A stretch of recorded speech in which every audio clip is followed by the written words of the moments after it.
서로 사랑함으로 하나 되는 교회 주님이 우리 대신 거룩한 교회 우리 함께 만들어 가요.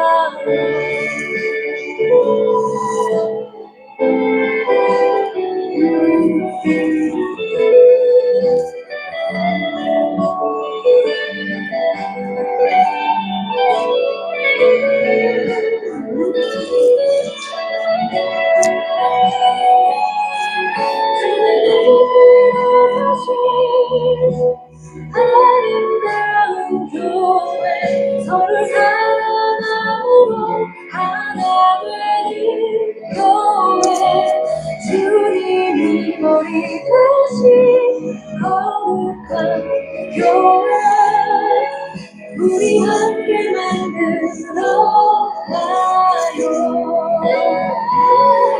주님이 필요하신 아름다운 교회 서로 사랑으로 하나 되는 교회 주님이 우리 대신 거룩한 교회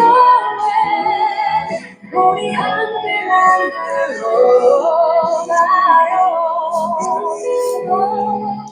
우리 함께 만들어 가요.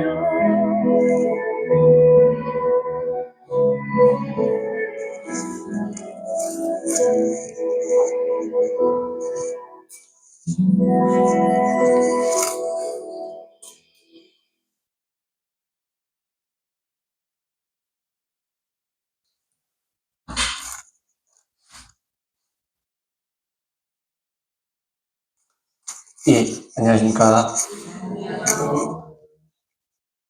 예, 방금 보신 찬양, 지난번에 제가 말씀을 전할 때도 이렇게 찬양을 보여드렸는데요.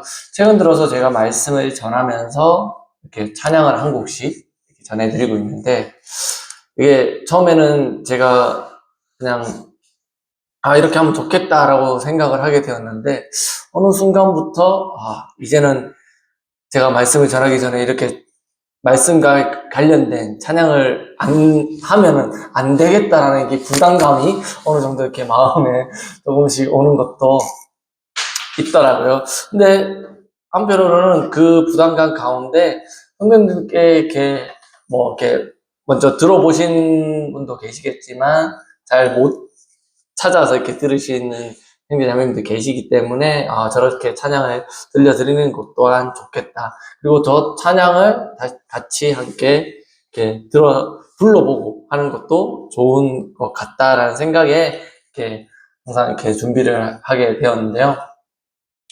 어제는 제가 영남 지역 장로 모임을 이렇게 사회도 처음 이렇게 보게 되고 하면서 그 준비하는 과정들 이런 것들을 겪어보면서 아무래도 외부 손님을 치르는 일이다 보니까 조금 힘이 든 것도 있었고 아무래도 제가 주중에는 또 구미에 없기 때문에 주중에는 대전에서 일을 하면서 있다가 또 주말에 와서 이렇게 하다 보니까 많이 더 도와드릴 수 있었는데 그러지 못했던 부분들이 조금 한편으로 무거운 마음이 있었습니다. 하지만 이렇게 조금씩 변화하는 모습을 보면서 기쁜 마음으로 했고 어제 또 오셨었을 때 다들 이렇게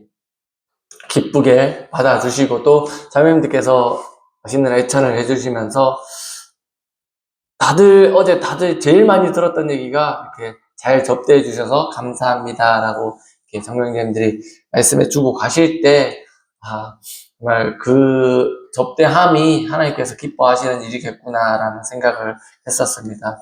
어제 저희 교회를 꾸민 형제님들도 고생하셨지만 정말 그 음식을 해주시는 자매님들께 다시 한번 이 자리를 빌어 감사를 드리겠습니다. 그리고 오늘 제가 성도님들과 함께 나누고자 하는 말씀은 지난번에 제가 빌립보서 2장 1절에서 4절 말씀을 봤었는데, 이어서 빌립보서 2장 5절에서 11절 말씀을 함께 보시겠습니다. 빌립보서 2장 5절에서 11절 말씀, 신약 성경 319페이지에 나와 있습니다. 빌립보서 2장 5절에서 11절 말씀입니다. 봉독해 드리겠습니다. 너희 안에 이 마음을 품으라. 곧 그리스도 예수의 마음이니 그는 근본 하나님의 본체시나 하나님과 동등됨을 취할 것으로 여기지 아니하시고 오히려 자기를 비워 종의 형체를 가지사 사람들과 같이 되셨고 사람의 모양으로 나타나사 자기를 낮추시고 죽기까지 복종하셨으니 곧 십자가에 죽으심이라.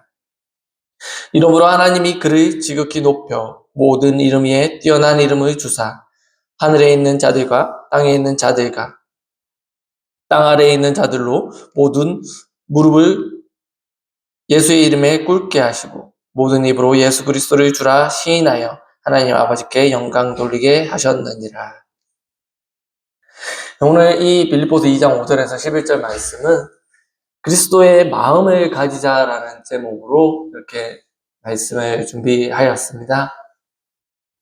지난 시간에 빌립보서 2장 1절에서 4절 말씀은 우리가 하나된 마음으로라고 해서 말씀을 했었는데, 그때 말씀이 간략하게 말씀드리면 교회 안에 반드시 있어야 할 것들이 첫 번째로 그리스도 안의 겉면이고, 둘째로 사랑과 위로, 셋째 성령의 교제, 그리고 넷째 긍휼과 자비였습니다. 그리고 나의 기쁨을 충만하게 하라라고 해서 첫째는 한 마음 한 뜻을 품어야 하고요. 둘째는 자신을 낮추고 남을 높여야 합니다. 그리고 셋째는 서로를 돌아보아야 한다라고 말씀을 드렸습니다. 오늘 드릴 말씀도 이 말씀과 같은 맥락인 말씀인데요. 정말 그리스도의 마음을 가지자. 5절에 나와 있습니다. 너희 안에 이 마음을 품으라. 곧 그리스도 예수의 마음이니. 정말 저희가 하나님을 바라보면서 섬기는 가운데는 정말 그리스도의 마음을 품고 하나님을 섬겨야 할 것입니다. 세상 사람들과 똑같은 사람의 마음이 아닌 그리스도의 마음을 가지고 하나님 앞에 나아가길 원합니다. 예전에 로마 황제들은 자신을 사람이 아니라 신이라 여기는 사람들이 많았습니다. 그리고 사람들 사이에서도 신처럼 추앙을 받았었는데, 그리고 로마 황제들 스스로 그리스 로마 신화에 나오는 제우스, 아폴로, 포세이돈과 같은 유명 신의 아들이라고 생각하는 사람들이 많았습니다. 지금 아는 유적지를 보시면 정말 엄청나게 크게 지어놓고 그 안에 형상을 만들어 놓은 모습들을 한 번씩 직접 가보지는 못했지만 TV 속에서 이렇게 화면들을 통해서 그리고 책에서 이렇게 만나 보셨을 텐데요.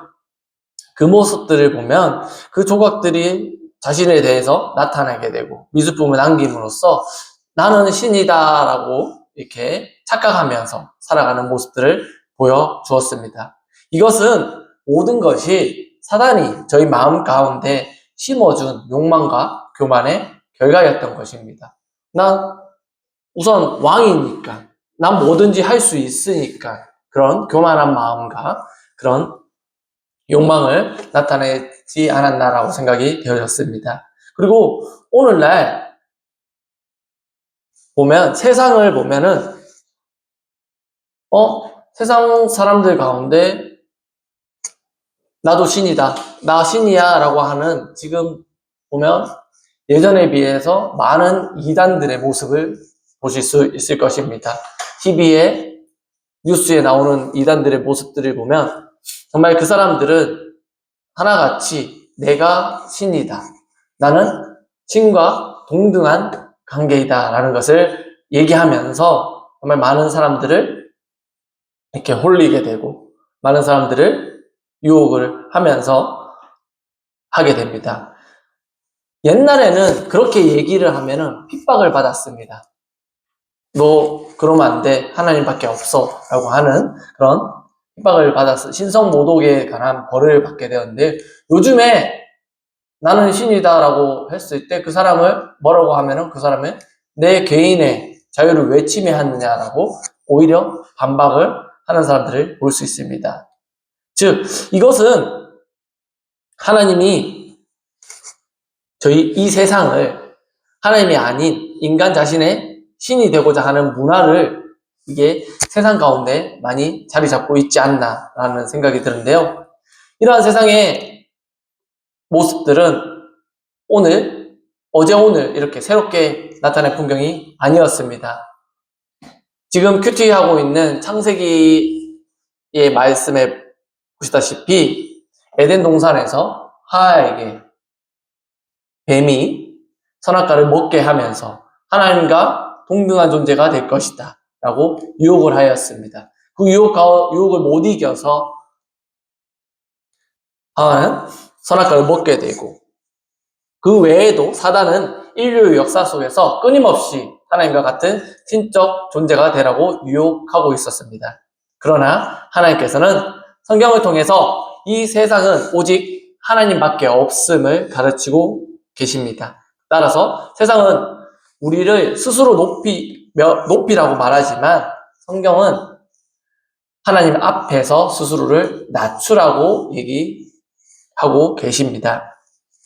앞에 2장 3절 말씀 잠시 보시면 아무 일에든지 다툼이나 허영으로 하지 말고 오직 겸손한 마음으로 각각 자기보다 남을 낮게 여기고 라고 했고, 그리고 5절에서 너희 안에 이 마음을 품으라 곧 그리스도 예수의 마음이라 그리고 라고 하였습니다. 그리고 다른 번역에 보면은 이 예수의 마음을 가지라는 말 대신 예수님과 같은 태도를 가지라라고 번역이 되어 있습니다. 그리고 6절 말씀에 보시면 그는 근본 하나님의 본체시나라는 말이 나오는데요. 예수님께서 하나님이라고 이렇게 얘기하고 계십니다. 그리고 너무나도 잘 알고 계신 요한복음 1장 1절 말씀에 태초에 말씀이 계시니라. 이 말씀이 하나님과 함께 계셨으니 이 말씀은 하나님이시라라고 하였습니다. 그리고 그 뒤에도 예수님께서 하나님이라고 말하고 계신 말씀들이 나오는데요. 하지만 예수님께서는 하나님과 동등되었지, 하나님이시지만 하나님과 동등됨을 취하지 아니하시고 자기를 비워 종의 형체를 가지사 사람들과 같이 되셨다고 말씀해주고 계십니다. 이는 예수님께서 하나님으로서의 영화로운 신분을 버리셨다는 말입니다. 요한복음 17장 1절 말씀 한 구절 같이 찾아보시겠습니다. 요한복음 17장 1절입니다. 요한복음 17장 1절 신약성경 176페이지에 나와 있는데요. 말씀 읽어드리겠습니다. 예수께서 이 말씀을 하시고 눈을 들어 하늘을 우러러 이르시되 아버지여 때가 이르렀사오니 아들을 영화롭게 하사 아들로 아버지를 영화롭게 하게 하옵소서라고 말씀해 주고 계십니다. 정말 예수님께서 이 아들로서 하나님 아버지를 영화롭게 해달라고 말씀해 주고 계십니다. 예수님은 하나님으로부터 가지는 모든 영광을 포기하시고 이 땅에 오셨습니다. 그리고 그 17장 4절 말씀도 보시겠습니다. 아버지께서 내게 하라고 주신 일을 내가 이루어 아버지를 이 세상에서 영화롭게 하였사오니.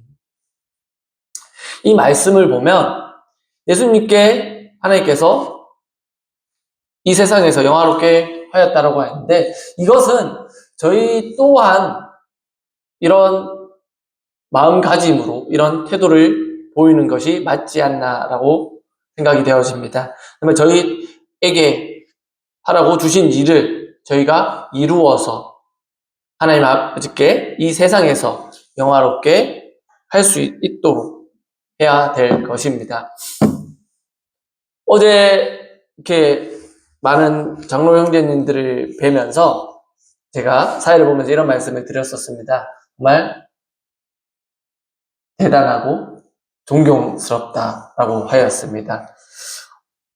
그 사역을 하시고, 그리고 그 장로 형제님들이 교회를 위하여서 희생하시고 하는 것들이 그분들을 개인을 위한 희생이고 봉사를 하는 것이 아니라 하나님을 위하여 봉사를 하는 모습인데, 제가 그렇게 할 수 있나라고 생각을 했을 때 아직은 부족하다. 아직은 저런 모습을 나에게서 볼 수 있을까라는 생각을 많이 해보게 됩니다. 항상 부족함을 느끼게 되고, 항상 더 노력을 해야겠다. 아직은 내가 하나님께 전심으로 이렇게 드릴 준비가 되지 않았다라고 하는 생각이 든대요. 근데 이런 생각을 가만히 해보면 그거는 그냥 오로지 저의 생각이다라는 것을 알게 되었습니다. 하나님께서는 분명히 언젠가는 저뿐만 아니라 여기 계신 모든 형제자매들에게 얘기하고 계신데 저희가 못 듣고 그냥 지나쳤을 수도 있고, 저희가 그냥 제 마음 가운데에서 오히려 그냥 그것을 밀어내고 있지 않나라는 생각을 해보게 되었습니다. 이런 것처럼 사도 바울이 정말 이 빌립보 교회에게 얘기하는 것처럼 교만한 삶의 태도를 권장하는 이 세상의 풍조를 반대하면서 그리스도를 따르는 성도들이 가져야 할 자세인 겸손의 빌립보 교인에게 얘기해주고 있습니다. 방금 보신 5절 말씀에도 그리스도의 예수의 말씀을 가지라라고 하는 것처럼 예수 그리스도께서는 로마 황제와의 다른 삶을 사셨습니다. 인간으로서 로마 황제는 신이라고, 그리고 신이 되려고 신과 동등되게 하려고 자신을 신격화하면서 백성들에게 그렇게 알렸습니다. 하지만 진짜 오직 한 분이신 예수 그리스도께서는 인간의 몸을 가지고 태어나셔서 정말 낮은 자리에서부터 삶을 살아가셨습니다. 사도 바울은 예수님께서 보여주신 겸손의 본을 우리 마음에 품으라고 얘기해 주셨습니다. 선택이란 갈림길, 저희가 어떠한 일을 선택을 해야 할 때 저희는 어떤 게 더 이익이 되나, 저 개인적인 부분에서 어떤 게 이익이 되나를 생각해 보며 선택을 하게 됩니다. 하지만 그때 만약 예수님께서 내 상황 속에 계셨다면 어떻게 하셨을까? 어떤 길을 선택하셨을까? 라는 질문을 하게 되고 기도로서 그 선택을 하게 된다면 저희의 삶은 저희 개인의 이익이 아니라 정말 하나님께 영광 돌릴 수 있는 일이 되지 않을까라고 생각이 되어집니다. 제가 거의 결혼한과 동시에 주말 부부로 시작을 해서 구미에 있을 때도 자매가 항상 얘기를 했습니다. 같이 있지만은 주말 부부랑 다름이 없다. 학원에서 일을 하면서 이제 출퇴근 시간이 서로 다르다 보니까 거의 서로 자는 얼굴만 보게 됩니다. 아침에는 제가 자고 있고, 제가 퇴근하고 오면은 자매가 자고 있고, 서로 이렇게 자는 얼굴들만 보게 되면서 자매가 그런 얘기를 했었습니다. 처음에 창원에서 일을 하게 되고, 그리고 구미에 와서 또 일을 하다가 지금은 이제 대전에서 또 일을 하게 된 가운데, 대전으로 가서 일을 하면서 그때 말씀을 전하면서 형제님께 하나님께서 정말 이렇게 하려고 인도해 주셨음에 감사를 드린다고 말씀을 드렸습니다. 지금도 제가 수요 집회 지금 조금 5월달 들어서 계속 바빠지면서 잘 참석을, 대덕에 잘 참석을 못했었지만 1월달, 2월달, 3월달 이렇게 계속 좀 거의 매주 참석을 하는 모습들을 보면서 내가 만약에 구미에 계속 있었고 창원에서 계속 일을 하고 있었더라면 그렇게 수요 집회에 잘 참석을 할 수 있었을까? 라는 생각을 했을 때 절대 그러지 못했을 것입니다. 구미에서 일할 때는 계속 수업을 했었기 때문에 참석을 못했을 거고, 그리고 창원에 있을 때는 이렇게 어떻게 보면은 그때는 창원에 있는 모임에 수요 집회를 가야겠다라고 하는 마음을 가질 수가 없었습니다. 하지만 지금은 예전에 일을 하면서 수요 집회를 정말 일이 없을 때 꼭 가야겠다라는 마음이 생기고, 그리고 회사를 대전 내에서 옮기면서도 교회하고 가까워지면서 이렇게 교회를 갈 수 있는 마음이 더 잘 들었었습니다. 전에 있던 일하는 곳에서 대덕교회까지 가려면 차로 20여 분, 30분 정도 이렇게 이동을 했는데, 지금은 한 15분, 차가 안 밀리면 한 10분 정도에 갈 수도 있는데, 이제 아무래도 어느 정도 거리가 있기 때문에 한 15분 정도 걸려서 가게 됩니다. 이처럼 하나님께서는 저희에게 그러한 길을 예비해 주고 이렇게 인도하여 주시고 계시다라는 것입니다. 근데 빌립보서 2장 1절에서 4절 말씀에 교회가 하나가 되어야 된다라고, 그리고 서로 한 마음을 품으라라고 말하고 계신데, 근데 왜 뜬금없이 겸손이라는 주제에 대해서 제가 얘기를 하고 있는지 생각해 보게 되는데, 그것은 겸손한 자세 없이는 교회가 서로 하나가 될 수 없기 때문입니다. 빌립보 교회는 건강한 교회였고 주님을 사랑한 교회였습니다. 그들은 한 뜻으로 복음을 전하는데 힘썼습니다. 또한 사도 바울이 선교지에서 복음을 전파할 때 물질과 기도로서 돕기도 하였습니다. 그런데 이 빌립보 교회가 마음이 하나가 되지 못하는 문제가 있었습니다. 그것을 유오디아와 순두개는 복음을 위해 열심히 일하는 교회에 듬직한 일꾼이었지만 서로 마음이 하나가 되지 못하였습니다. 사도 바울은 그들에게 예수님의 마음을 품고 연합하라고 말하고 있습니다. 사도 바울은 그들이 연합되지 못하는 이유를 알고 있었습니다. 잠언 13장 10절 말씀 함께 찾아보시겠습니다. 잠언 13장 10절입니다.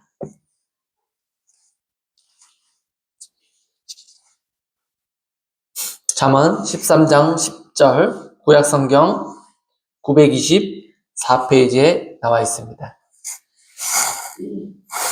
잠언 13장 10절 말씀 보시겠습니다. 교만에서는 다툼만 일어날 뿐이라 겉면을 듣는 자는 지혜가 있느니라. 그들이 하나가 되지 못한 원인은 교만이었던 것입니다. 오늘날도 마찬가지입니다. 교회 안에서 우리들의 마음이 교만하면 교회 안에 다툼과 분열이 일어나고 서로 하나 되지 못합니다. 저번에도 제가 말씀을 드렸었습니다. 회사 가운데서도 그런 교만이 일어나서 서로 한 마음이 되지 못한다라면 그 회사는 망하게 되었다라고도 말씀을 드렸었습니다. 어제 또 오신 선생님들 가운데 YCC 어린이 캠프를 준비하고 진행하셨던 형제 자매님들께서 얘기를 해주시는데, 만약에 그 형제 자매님들께서 교만하셨다면, 나 이렇게 봉사해, 나 이렇게 하나님을 기쁘게 하고 있어 라고 교만하셨다면 지금까지 캠프를 이어오지 못하였을 것입니다. 미래인 아이들을 위해서 헌신하고 하나님 앞에 겸손한 마음을 가짐으로 아이들을 위해서 노력하시고, 그리고 애쓰시는 형제 자매님들께서 한마음 한뜻으로 협력해서 나아갔기에 YCC 캠프가 자리 잡으며 성장해 나갈 수 있었다라고 생각이 되어졌습니다. 올해 또 8월 달에 캠프가 부산에서 또 예정되어 있더라고요. 그 가운데 또 저희 정아는 또 본인은 아직 모르겠지만 참석을 할 것입니다. 근데 항상 보낼 때 가기 싫어합니다. 안 가면 안 돼, 안 가면 안 돼 합니다. 그런데 매번 끝나오는 날 데리러 가면은 헤어지기 싫다고 눈물을 흘립니다. 그리고 갔다 와서 갑자기 뜬금없이 지난번에 갔다 왔을 때는 갑자기 밀양에 있는 모임을 가자고 합니다. 그래서 왜 그랬더니 거기에 선생님이 계시다고 글로 가자고 얘기를 합니다. 정말 가기 전에는 정말 가기 싫다고. 그래서 매번 그것을 이렇게 반복하는 모습을 보면서 계속 가고 싶은 마음이 있구나라는 생각을 해보게 되었고, 저번에도 뭐 이렇게 병정형제가 있는 울산 중부 모임에 갔을 때도 주일학교에 들어가기 싫다고 했었지만은 거기에 가서 캠프에서 만났던 친구를 보면서 반갑다고 서로 방방 뛰면서 이렇게 껴안는 모습들을 보면서 즐거워하는 모습을 보면서 이렇게 캠프를 참석하는 게 맞구나 라고 이렇게 생각이 들었는데요. 그 반면에 형제님도 기억을 하실지 모르겠는데 한 20여 년 전에 구미 지역 청년 캠프도 있었습니다. 제 또래 형제, 자매, 청년들이 이렇게 캠프를 했었습니다. 경북동에 있어요. 네, 형곡동에 있을 때 처음에 제가 기억하기로는 거창에 있는 어떤 이렇게 펜션이라고 해야 되나 하여튼 하나의 집을 빌려서 했었고요. 그리고 상주에 성주봉 자연휴양림에서도 이렇게 했었고, 성주봉에서 아마 2번인가 했었던 걸로 기억을 했는데, 이렇게 해서 한 3회에 걸쳐서 진행을 하였습니다. 그때 그 캠프를 준비하고 하면서 그때는 저희 청년들이 잘 몰랐습니다. 그냥 의욕만 너무 앞서지 않았나라는 생각을 했습니다. 의욕만 앞서서 캠프를 하고자 하면서 대학생이면서 회비를 거두고 저희 힘만으로 한번 해보자 라고 하면서 캠프를 준비하고, 그리고 장소 섭외도 하고 이렇게 강사 형제님을 모시고 캠프를 준비하면서 했었는데, 생각해보면은 많이 부족한 부분도 있었지만 저희가 좀 더 겸손한 마음으로 하나님 앞에 나아가지 못한 부분이 있지 않았나라는 생각이 되어졌습니다. 물론 다른 원인도 있었겠지만 그것이 가장 큰 원인이지 않았나라고 생각이 되어졌습니다. 그때 있던 직장 때문에 다들 대학생이었기 때문에 모여서 함께 할 수 있었지만 직장이 되어서 많이 흩어졌습니다. 하지만 그것은 단지 핑계라는 생각이 되어졌습니다. 멀리 각자 떨어져 있지만은 한 마음이 되었다라면 함께 모여서 그 캠프가 아니더라도 꾸준하게 모임을 가지고 이렇게 할 수 있지 않았나라는 생각을 했었는데요. 그것처럼 저희가 하나님 앞에 나아가기 위해서는 겸손이 중요한 마음이 되지 않나라는 생각을 해보게 되었습니다. 그럼 겸손을 하기 위해서는 어떠한 마음이 되어야 할까요? 겸손은 자기 포기에서 시작이 되어집니다. 자기를 포기하지 않으면 겸손함이 나올 수 없다라는 것입니다. 다시 말씀에 보시면 아까 보신 말씀 중에 빌립보서 2장 3절 말씀에 아무 일에든지 다툼이나 허용으로 하지 말고 오직 겸손한 마음으로 각각 자기보다 남을 낮게 여기고 라고 바울은 얘기했습니다. 반대로 얘기하면 겸손함이 없으면 교회 안에 다툼과 허용이 찾아오게 되고, 그리고 교만한 사람이 나오게 될 것입니다. 하나님 없이 살 수 있다는 생각을 가진 사람이 나오게 될 것입니다. 지금 예전에는 함께 하나님을 믿으며 교회에 나왔지만 그러지 못한 친구들을 보면 세상을 너무나도 사랑이 있기에 세상 가운데로 빠져든 안타까운 모습들을 보았습니다. 근데 반대로 다시 교회로 돌아오는 모습들도 보게 되는데요. 하나님 없이 살 수 있다라고 생각하는 사람이 교만한 사람이 된 것입니다. 나는 틀린 것이 없다. 나는 언제나 옳다라고 생각을 하면서 나는 교만하지 않다라고 생각하는 것 또한 교만한 사람이 될 텐데요. 교만이라는 주제에 대하여 이야기할 때 또 이런 얘기를 많이 합니다. 저건 내 얘기가 아니야 라고 생각하는 순간 그 사람도 교만한 사람이지 않나라고 생각이 되어졌습니다. 교만은 저도 모르게 제 마음 가운데서 이렇게 올라오게 됩니다. 다른 사람을 저 사람 나보다 못한데? 라고 생각을 하게 되고 저 사람 좀 그런데? 제 스스로 평가하게 되고 그 순간 저희 마음은 이미 교만하지 않나라고 생각을 하게 됩니다. 근데 이 마음 가운데서 교만하지 않기 위해서는 그리스도의 마음을 품고 예수 그리스도께서 보여주신 겸손의 마음을 품어야 한다라고 사도 바울은 얘기하고 있는 것입니다. 진정한 겸손은 아까 말씀드린 대로 자기 포기입니다. 하나님이신 예수님께서 우리를 너무나도 사랑하셔서 그의 권위와 신성의 모든 영광을 다 포기하시고 인간의 모습으로 이 땅에 내려오셨습니다. 이것을 가리켜 성경은 겸손이라고 얘기하고 있습니다. 그리고 그 겸손은 다름이 아닌 다른 이름으로 자기 포기인 것입니다. 자기 신분, 위치, 소유를 포기하지 않는 것은 겸손이 아닌 것입니다. 아무리 겸손한 척 해도 포기가 없으면 겸손이 아닙니다.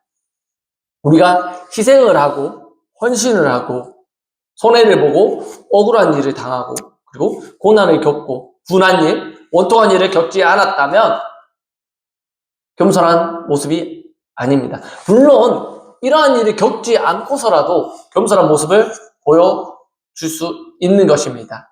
사랑은 희생입니다. 그리고 사랑은 고난이 되고 사랑은 자기 포기를 해야 합니다. 하나님께서 하나님의 그 모든 영광을 버리고 자기를 비워 인간의 모습이 되고 종이 되어서 낮아져서 말의 구유에까지 오셨던 그 마음가짐, 그 마음 태도를 가리켜 저희는 예수님의 마음이라고 얘기할 수 있는 것입니다. 겸손한 삶을 살기 위해서는 포기하고 낮아져야 하기 때문입니다. 다시 본문 말씀 빌립보서 2장 7절 말씀 보시면 오히려 자기를 비워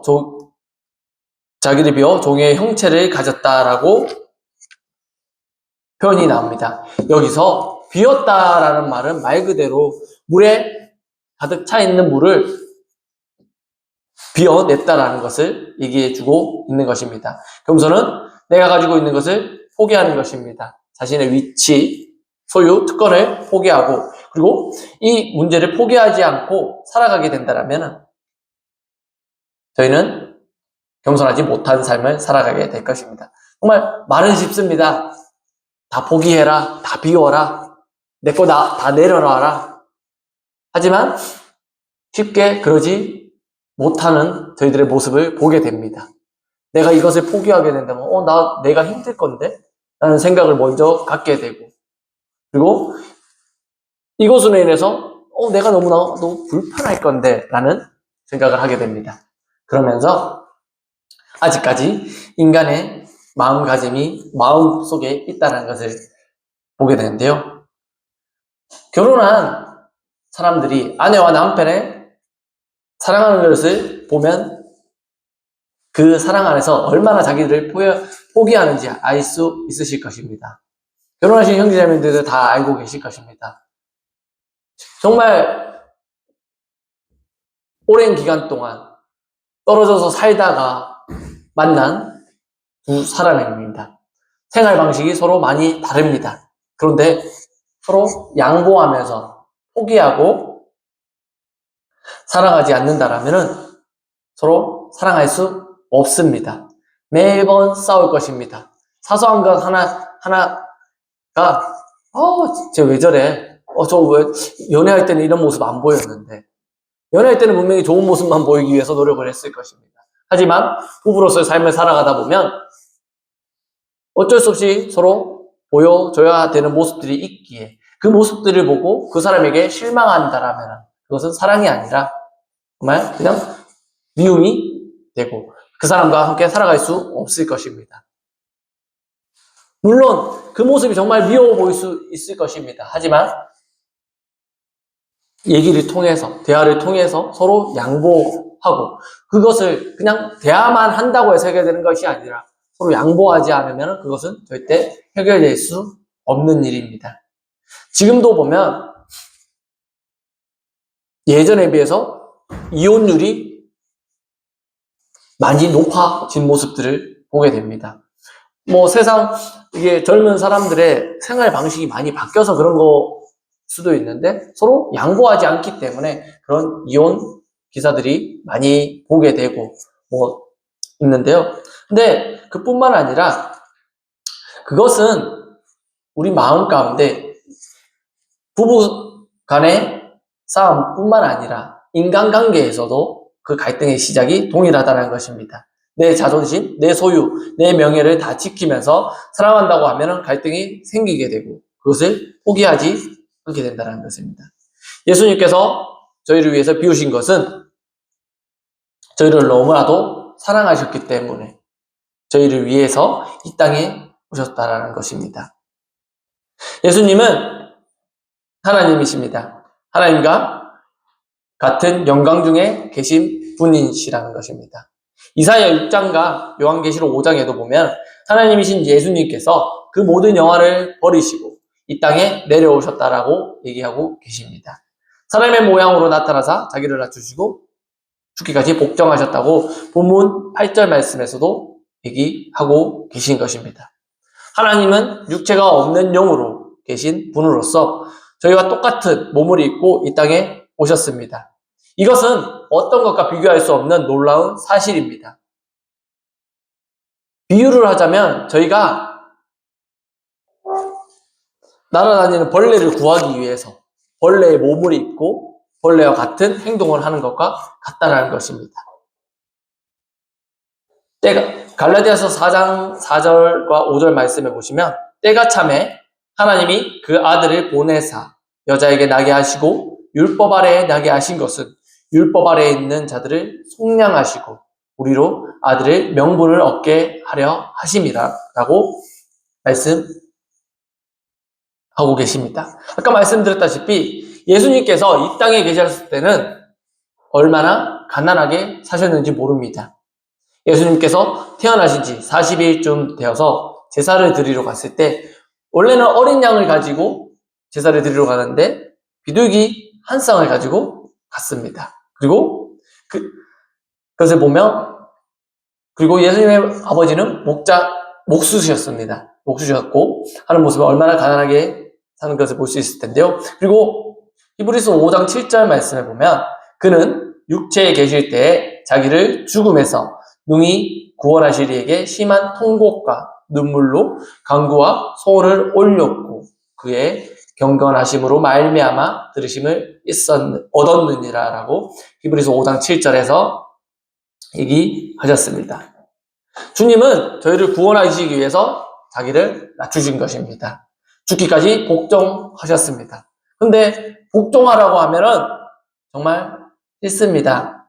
누군가에게 너 복종해, 너 나한테 복종해 라고 하는 것은 노예들에게 하는 말이었을 것입니다. 겟세마네 동산에서 예수님께서 자기 뜻을 다 버리고 하나님 아버지의 뜻을 온전히 복종하셨음을 알 수 있습니다. 그리고 말씀에서 나타났듯이 사람이 자기 자신의 뜻을 꺾는 것은 참 쉽지 않은 일인 것입니다. 사람들이 계속 반복해서 말씀드린 것이 겸손하지 않았기 때문에 서로 화합이 되고 한마음이 되지 않았다는 것입니다. 만약에 저희가 태어날 때 너 어디에서 태어날래?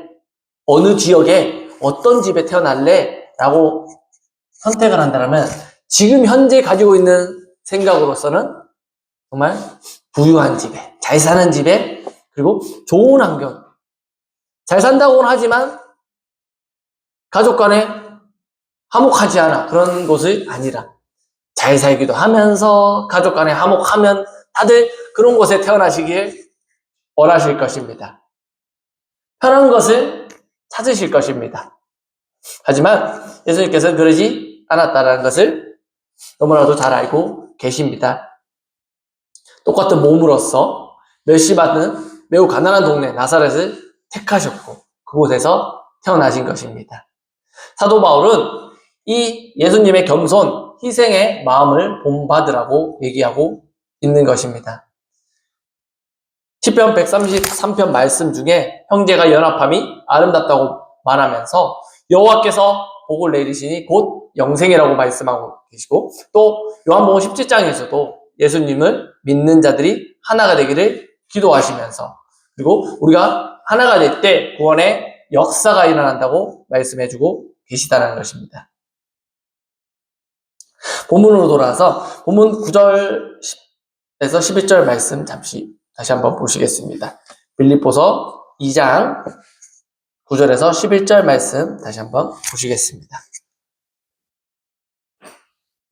이러므로 하나님이 그를 지극히 높여 모든 이름 위에 뛰어난 이름을 주사 하늘에 있는 자들과 땅에 있는 자들과 땅 아래에 있는 자들로 모든 무릎을 예수의 이름에 꿇게 하시고 모든 입으로 예수 그리스도를 주라 시인하여 하나님 아버지께 영광을 돌리게 하셨느니라.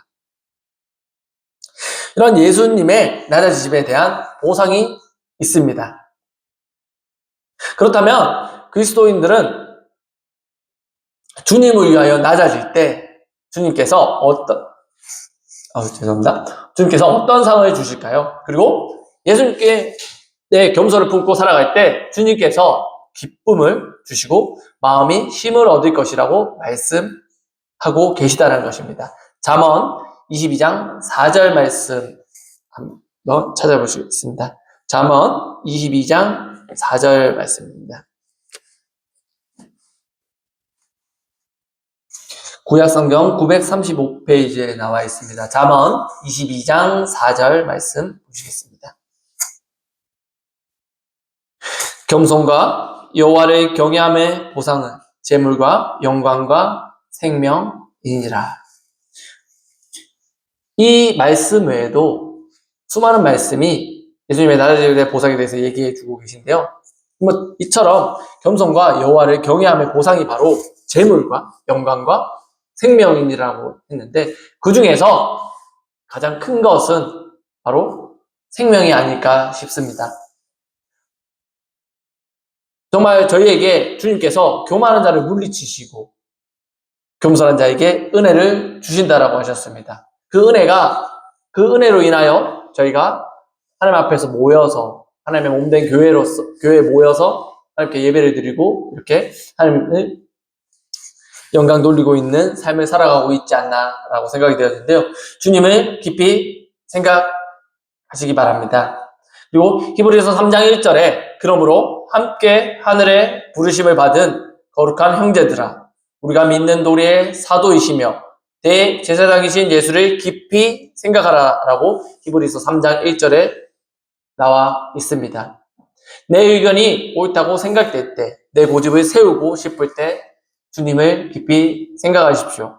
그리고 겸손히 행하시고 희생을 하십시오. 물론 쉬운 일이 아닙니다. 하지만 그것을 위해서 저희는 더 말씀으로서 더 노력해야 되고 그리고 주님 앞에서 주님께서 우리에게 평강과 기쁨을 주실 것이므로 그리고 이를 통해서 다른 믿지 않는 사람들에게 복음을 전할 수 있는 구원의 역사가 일어날 것입니다. 주님의 말씀에 순종을 해야 할 것입니다. 말씀 맺도록 하겠습니다. 겸손의 실체는 자기 포기라고 말씀을 드렸습니다. 예수님께서 보여주신 겸손은 그가 십자가에 달려 보여주신 희생과 그리고 포기한 삶 가운데서 고스란히 드러나고 있습니다. 예수님의 사랑은 희생이었고 포기였습니다. 하나님과 동등됨을 포기하시고 인간이 되셨던 것이 예수님의 마음이시며 십자가에서 죽으신 희생이 바로 예수님께서 가르쳐 주신 사랑과 겸손의 진짜 모습인 것입니다. 예수님을 위해 자신이 중요하게 여기는 가치들을 포기해보지 않은 사람은 겸손하게 살아본 적이 없다라고 말씀을 드렸습니다. 그러나 반대로 우리 자신이 가진 것들을 주님을 위해서 내려놓는다라면 겸손히 하나님 앞에 서게 될 것입니다. 하나님께서 기쁘게 받아 주실 것입니다. 예수 그리스도께서 가졌던 희생들과 그리고 겸손의 마음을 통해서 세상 가운데 살아가셨으면 좋겠습니다. 기도하시겠습니다. 사랑의 하나님 감사를 드립니다. 정말 하나님께서 이 땅에 사랑의 사람의 몸으로 오셔서 정말 저희